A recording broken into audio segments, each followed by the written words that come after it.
التعاون. مصعب اللحام، نرحب بك عبر القناة الرياضية السعودية. أولا ألف مبروك، أولا هارد لك على النتيجة. بحثتم عن كل شيء حقيقة في الهجوم، ولكن يعني خالكم الحظ في بالذات آخر كرة في القائمة.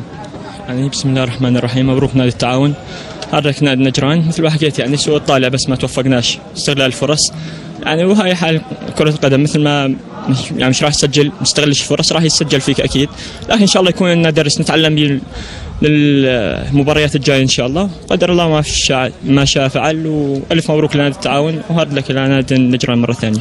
كان هناك لخبطه في يعني في من زملائكم في الدفاع، بالذات الهدف الاول يعني.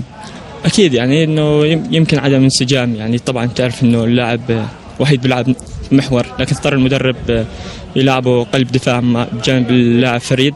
يعني ممكن يعني بتوقع انه لا، بس انه عدم انسجام بيناتهم، وهي كان في رعونه او نوعا ما في ضياع الفرص.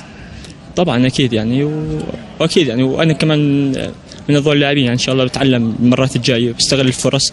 يعني مثل شايف يعني عدم استغلال الفرص كلفتنا خساره 3 نقاط على ارضك، انت تبقى امس الحاجه لهن. الحمد لله، هارد لك، شكرا لك.